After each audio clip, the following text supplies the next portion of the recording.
Bismillah walhamdulillahi ala ni'matil Islam wa kafa biha min ni'mah. Asyhadu an la ilaha illallah wahdahu la syarika lah wa asyhadu anna sayyidana Muhammadan abduhu wa rasuluhu ila sairil ummah.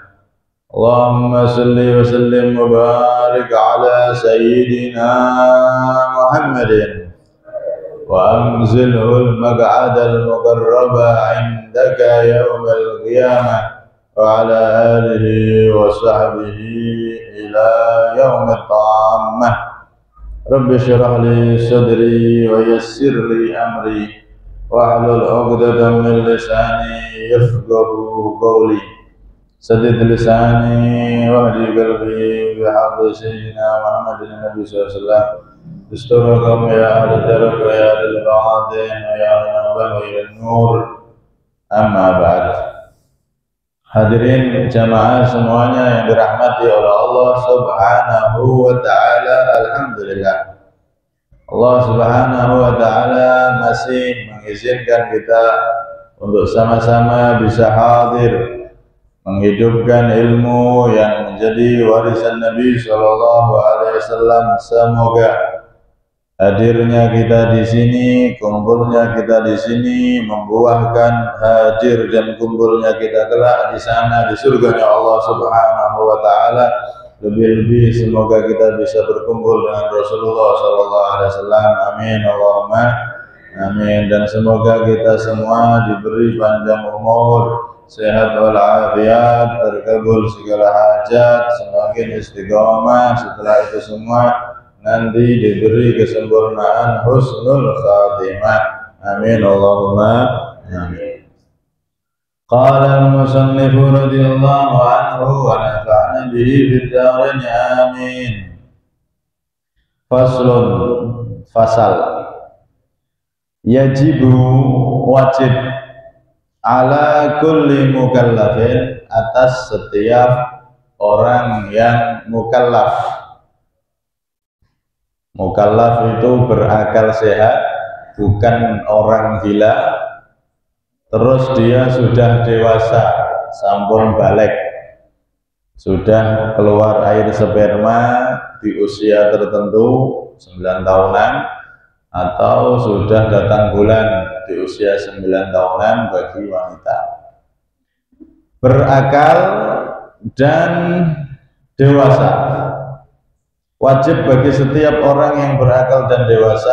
Apa yang wajib? Ada jami'ima, melakukan atau menunaikan segala sesuatu, semua sesuatu aujabahullahu alaih, yang Allah mewajibkan sesuatu tersebut alaihi, atas dirinya.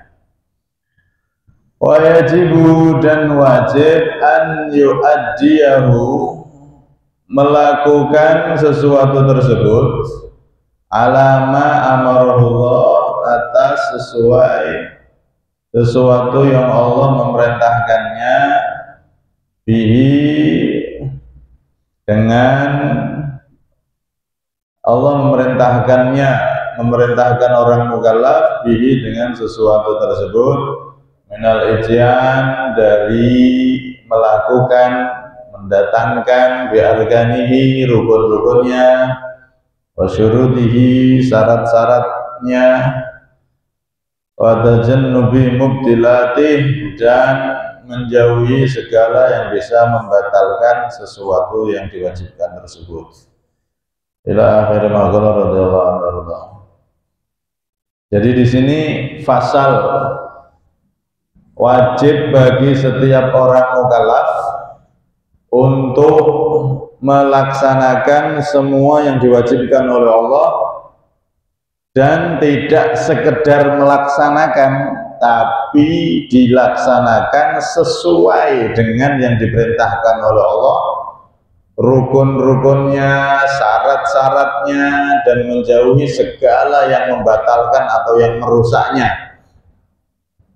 Contoh seperti ibadah sing wajib niku napa? Salat. Maka wajib salat. Setiap orang mukallaf dia akalnya sehat, enggak gila, terus balik sudah dewasa, maka wajib sholat. Apakah sekedar sholat saja? Enggak, harus dilakukan dengan benar. Rukun, syaratnya, mubtilat yang membatalkan itu apa saja harus diketahui semuanya. Alias ketika kita melakukan perintah Allah, baik sholat, puasa ataupun lainnya, maka wajib untuk mempelajari tata caranya terlebih dahulu. Tidak boleh asal sholat, tidak boleh asal puasa, tidak boleh asal zakat, asal ini, asal itu. Penting dilakoni. Iya, dilakoni itu penting, tapi nggak boleh asal-asalan. Harus dengan ilmunya dipelajari. Haji nggak boleh asal haji, harus tahu rukun haji itu apa, wajib haji itu apa, sunnahnya haji itu apa, umroh sama semuanya. Nggak boleh asal haji, asal umroh, asal ibadah, asal-asalan dok, nggak boleh. Harus benar-benar dipelajari dengan seksama dan dalam tempo yang sesingkat-singkatnya. Proklamasi dia ini harus dipelajari deh. Orang ibadah, orang melakukan sesuatu harus dipelajari ilmunya, tidak boleh asal-asalan. Karena itu diriwayatkan nukila anil Ghazali wa ghairi ijma'ul muslimin ala annahu la yajuzu li ahadin al-iqdamu ala fi'lin hatta ya'lama hukmallahi fihi. Di kitab Fathul Alam itu disebutkan, diriwayatkan dari Imam Ghazali dan lainnya bahwasanya ulama itu sepakat tidak boleh ada seseorang yang melakukan sesuatu sampai dia itu harus tahu hukumnya bagaimana, syaratnya bagaimana dan seterusnya. Harus ngerti sih, kudu ngerti sih lagi dilakoni. Jangan asal ngelakoni. Itu wajib. Contoh enten wong misal jualan kodok,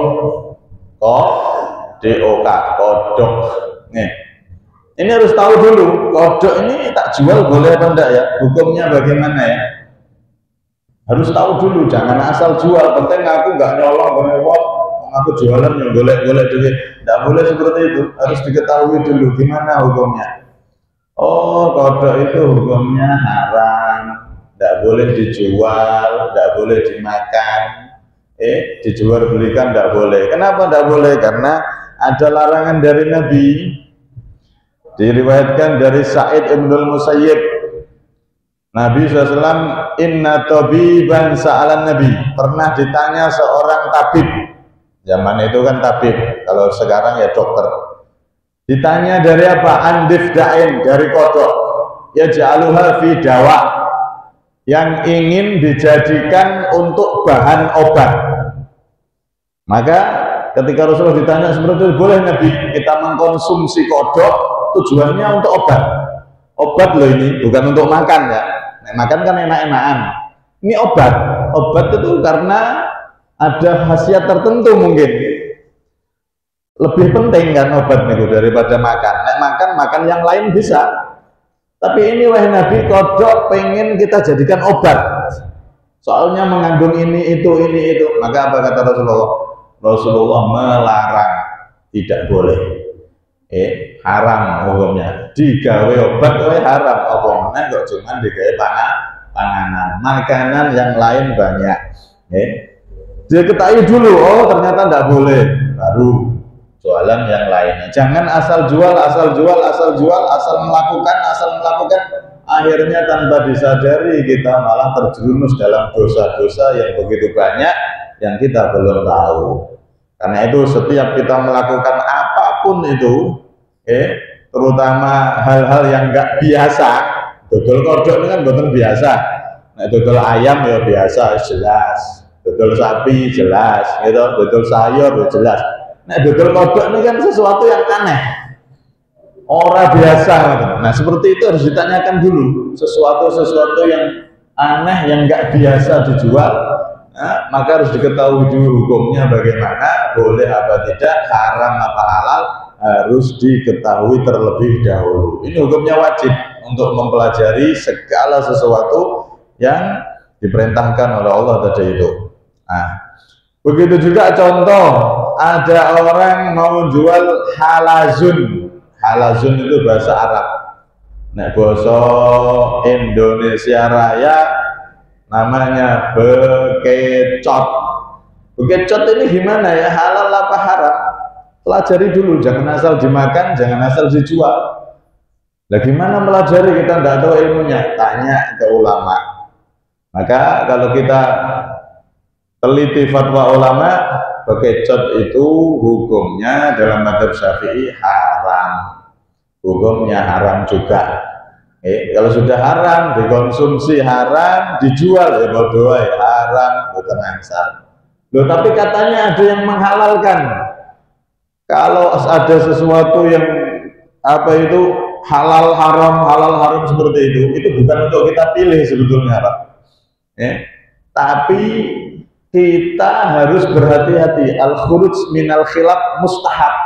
Kalau sudah ada seperti itu, maka lebih baik kita mengundurkan diri, alias nggak usah dilakoni. Kenapa? Berbahaya.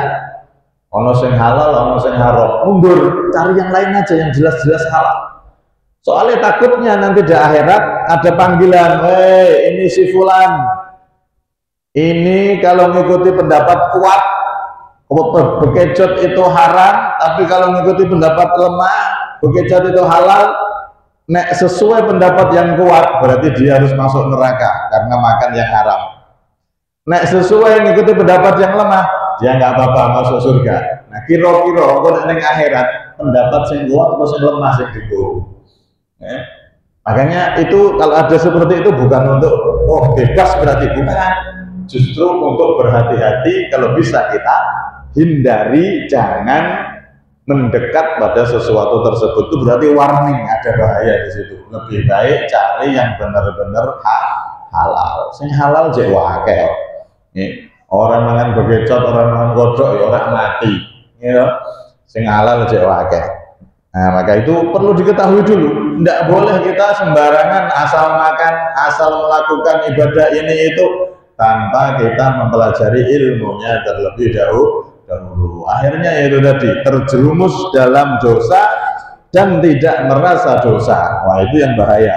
Nek wong nglakoni dosa, reti dosa, minimal ning atine niku salah aku ya Allah, kula niki salah ya Allah. Itu masih bisa diharapkan tobat. Tapi nek orang masuk ke dalam satu dosa, dia nggak merasa dosa.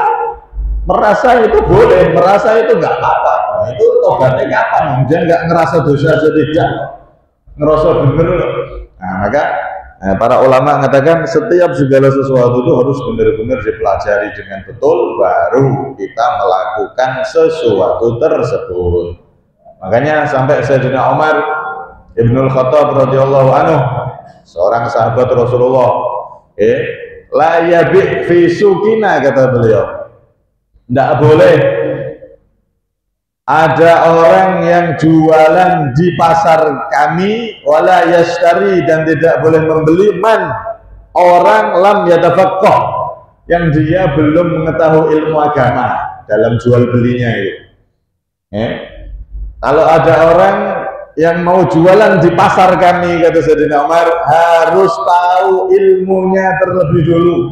Jualan apa? Oh, jualan ini, dia harus tahu dulu hukumnya gimana, cara jualan dan lain-lain. Kenapa? Fa inna man lam yatafaqqah akala riba wa huwa la ya'lam. Karena sesungguhnya orang yang melakukan sesuatu tanpa diketahui ilmunya terlebih dahulu, tanpa belajar terlebih dahulu, bisa jadi dia akan melakukan dosa atau memakan riba, dosa-dosa yang besar, bisa terjerumus dalam dosa-dosa yang besar. Karena itu penting, ya. Di sini beliau mengingatkan kita itu wajib melakukan perintah Allah, tapi tidak boleh asal-asalan, harus dipelajari dengan betul, dipelajari dengan sungguh-sungguh. Minimal tanya sama ulama, sama ustadz, sama guru-gurunya, sampean semua. Sayyidina Umar ibn Abdul Aziz, beliau juga pernah memperingatkan orang-orang yang asal melakukan sesuatu tanpa dipelajari ilmunya terlebih dulu. Beliau mengatakan, man amila ala ghairi ilmin kana ma yufsiduhu aktsara mimma yuslihu. Barang siapa yang melakukan sesuatu tanpa ilmu, maka yang dia lakukan itu lebih banyak kerusakannya daripada kebaikannya. Orang yang melakoni sesuatu tanpa ilmu, maka nanti itu persentase kejelekan yang dia lakukan pasti lebih banyak daripada kebaikannya. Sholat tanpa ilmu, kita sholat apik, kita untuk pahala lah, ternyata keliru, akhirnya padahal itu dosa. Nah, sholat keliru kan dosa. Sholat seharusnya Al-Fatihah dibaca pakai suara, dia nggak baca pakai suara, dibaca dalam hati. Rumongsonnya untuk pahala, wong sholat, ternyata dosa. Kenapa? Karena nggak mempelajari, nggak mempelajari ilmunya terlebih dahulu dan tidak perhatian. Kadang-kadang kita itu kadang-kadang kalau untuk bahasa Inggris, anak-anak kita matematika atau anak kita nggak bisa baca, perhatiannya pol-polan. Wah, ini harus dikursuskan ini, biar bener bacanya ini anak saya ini, biar bener ngitungnya anak saya ini. Nah, sing bahasa Inggris ya biar cepet iso bahasa Inggris ini harus tak kursus no. Diperhatikan bener, bahkan kalau perlu dicarikan guru yang paling mahal, siap bayar. Tapi kadang-kadang sholatnya anak kita harus bener urung, kita tidak pernah perhatian. Wudunya anak kita harus bener urung, bahkan wudu kita sendiri, sholat kita sendiri itu sudah bener-bener apa belum? Sudah betul-betul bener apa belum? Itu kadang-kadang kira kurang perhatian. Nah, di sini beliau mengingatkan, mu'allif kitab Sulamut Taufik Al-Habib Abdullah bin Husain bin Thahir radhiyallahu anhu, beliau memperingatkan orang-orang agar jangan asal ibadah, asal melakukan sesuatu, tapi harus diilmuni. Karena di zaman beliau sudah mulai itu banyak yang seperti itu. Wong ibadah asal ibadah, wong jual beli asal jual beli. Dia sudah punya keyakinan itu cari yang halal dapat pahala besar seperti berjihad fisabilillah. Ya bener, wong duit gawe bener pahalanya gede. Tapi harus diilmuni, jangan sampai sembarangan. Akhirnya tadi itu numpuk dosa tanpa diketahui. Maka di sini diingatkan oleh beliau. Nanti setelah bab ini selesai, nanti baru masuk ke masalah sholat dan lain-lain. Bahkan disebutkan itu pentingnya kita mempelajari sesuatu terlebih dahulu, jangan asal-asalan. Sampai-sampai disebutkan oleh sebagian ulama, lau anna rajulan abadallaha subhanahu wa ta'ala ibadata malaikatis samawat bi ghairi ilmin kana minal khasirin waliyadzubillah min dzalik. Andaikan ada seseorang, ada manusia yang dia itu beramal ibadah kebaikannya itu full koyok malaikat penghuni langit seluruhnya, maka kalau dia mengamalkan itu tanpa ilmu, kana minal khasirin, tetap dia akan jadi orang rugi. Malaikat loh Pak, malaikat satu aja itu ibadahnya sudah luar biasa, tidak bisa dihitung. Malaikat satu itu, kita ini dibandingkan ibadahnya malaikat satu, sudah apa-apa ya. Malaikat layak sunallah ma'amarum wa yafaluna ma yu'marun, mulai diciptakan sampai selama-lamanya, sepanjang dia masih hidup, ibadah tok, setiap detik, setiap nafasnya tidak pernah luput dari ibadah.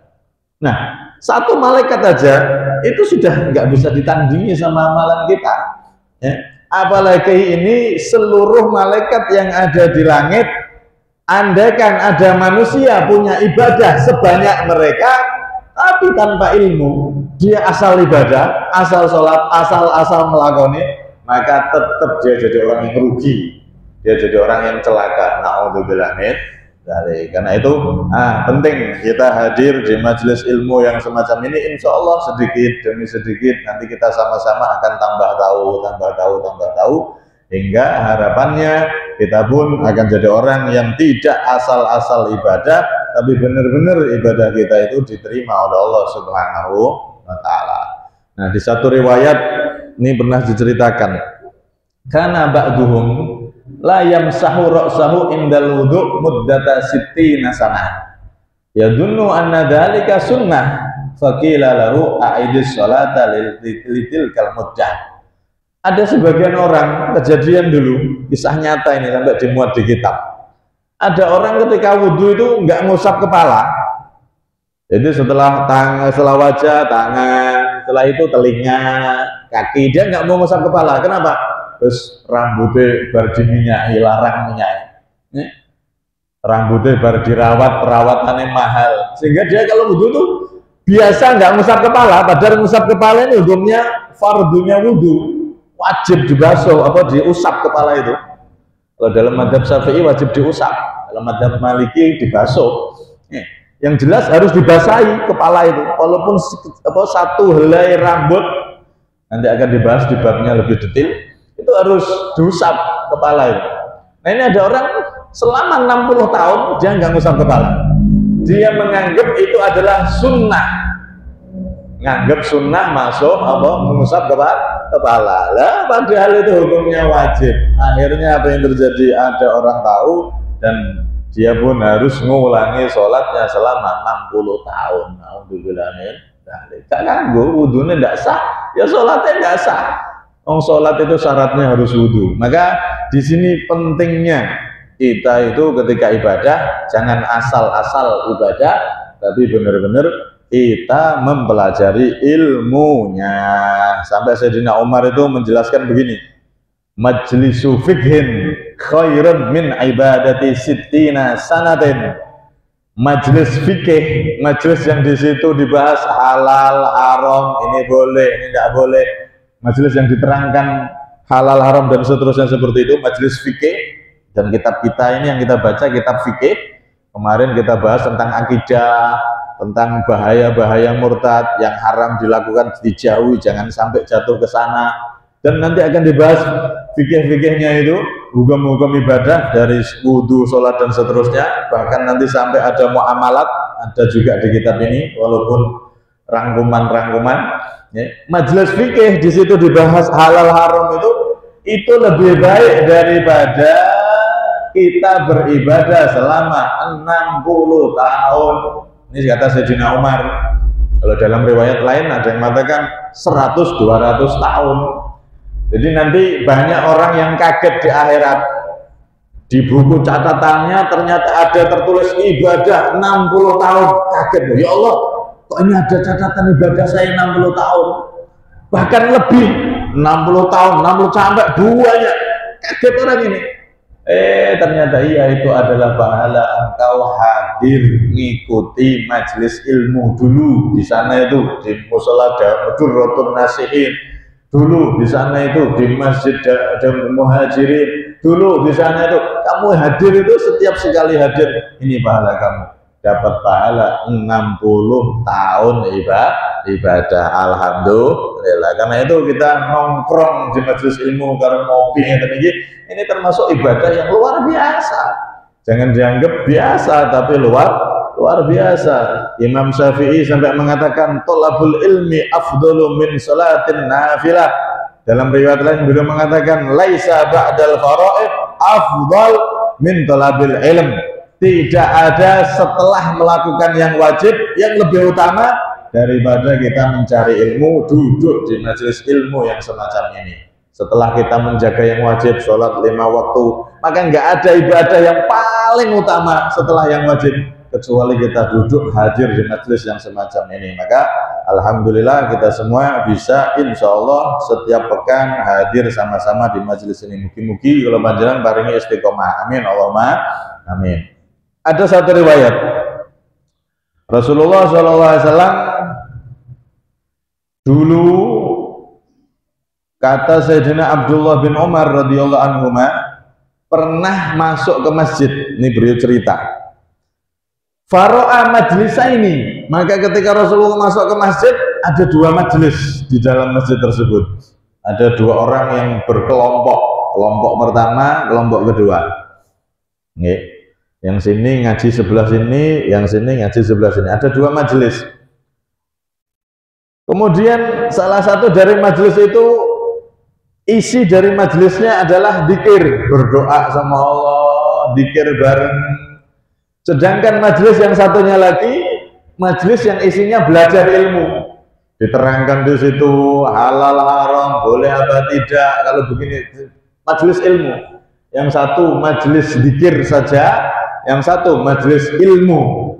Maka ketika Rasulullah masuk, Nabi SAW ngomong sama sahabat yang di dekat beliau, qilal majlisaini ala khair ahaduma afdal minal akhar.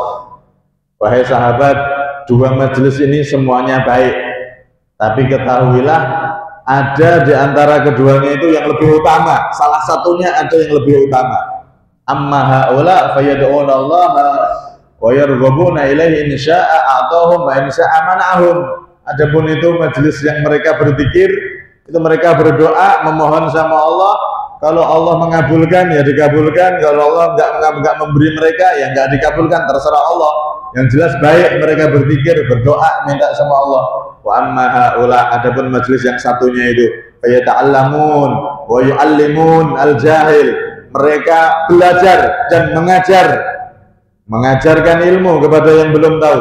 Wa innama bu'ithtu mu'alliman, kata Rasulullah, dan sesungguhnya aku diutus oleh Allah adalah sebagai mu'alliman, sebagai orang yang mengajarkan ilmu. Wa haula afdal, majelis yang di situ dibahas ilmu itu adalah majelis yang lebih afdal daripada yang berzikir saja tadi. Akhirnya Rasulullah mendekat masuk dan beliau pun bergabung dengan majelis yang di situ dibahas ilmunya Nabi Shallallahu Alaihi Wasallam, yang di situ dibahas halal haram, di situ dibahas cara ibadah dan seterusnya. Majelis yang dzikir tadi tidak disinggahi oleh Nabi, tidak diambil oleh Nabi. Nabi mampir milih ke majelis yang di situ ada ilmu. Maka para ulama di situ mereka mengatakan majelis dzikir itu afdol, bagus, tapi ada yang lebih afdol, lebih bagus, yaitu majelis ilmu. Nah, kalau bisa satu majelis itu dikumpulkan antara majelis dzikir plus majelis ilmu, maka ini majelis yang paling dicintai Nabi Shallallahu Alaihi Wasallam karena mengumpulkan dua kemuliaan, dzikir dan juga ilmu. Makanya alhamdulillah di majelis kita ini, sebelum ilmu kita bahas bareng-bareng, kita pelajari bareng-bareng, kita berzikir bersama melalui pembacaan Yasin, dan kita juga tutup Yasin dengan doa, mendoakan para leluhur kita semuanya yang hadir. Kita khususkan setiap kita majelis itu, kita khususkan lebih-lebih bagi semua yang hadir ahli kuburnya. Kita doakan beliau-beliau yang sudah wafat sehingga mendapatkan bagian daripada majelis ini, dari Yasin yang kita baca, dari majelis yang kita hadiri. Kita doakan dan kita niatkan beliau-beliau semua yang sudah mendahului kita, dari keluarga-keluarga kita dan orang-orang yang kita cintai. Setiap kita berdoa, setiap saya berdoa, saya niatkan seperti itu semuanya, khususnya yang hadir, lebih-lebih juga seluruh kaum muslimin muslimat. Kita doakan mereka semua dapat keberkahan dari majelis zikir dan majelis ilmu yang kita hadiri ini. Mugi-mugi kalau panjenengan benar-benar paringi panjang umur, sehat walafiat, dan semoga kita benar-benar bisa istiqomah, tidak bertambah majelis ilmu yang kita hadiri kecuali kita bertambah dekat kepada Allah Subhanahu wa Ta'ala. Amin, Allahumma amin. Dah intinya setiap segala sesuatu yang diwajibkan oleh Allah atau segala sesuatu yang ingin kita lakukan, terlebih dahulu wajib bagi kita untuk mempelajari sesuatu tersebut, baik ibadah atau hal-hal yang ingin kita lakukan, bekerja dan lain-lain. Kita pelajari ilmunya dulu, baru kita melakukan ibadah atau kerjaan tersebut, sehingga kita pun melakukan hal-hal tersebut atas dasar ilmu, atas dasar benar dengan dasar ilmu, bukan atas dasar benar tapi pas tepak bener, pas nopo niku ngepasi bener. Nah kalau seperti itu masih tetap dosa, tidak boleh. Bener harus dengan dasar ilmu. Maka pentingnya majelis ilmu yang semacam ini. Mugi-mugi kalau panjenengan sakit hadir istiqomah dan bisa ngajak teman-temannya, saudaranya yang mau diajak untuk hadir bergabung di majelis ilmu yang semacam ini. baik di tempat ini atau di tempat yang lain. Walhasil intinya semoga kita semua termasuk orang-orang yang selamat dengan ilmu. Amin Allahumma amin. Kurang lebihnya minta maaf. Ada minni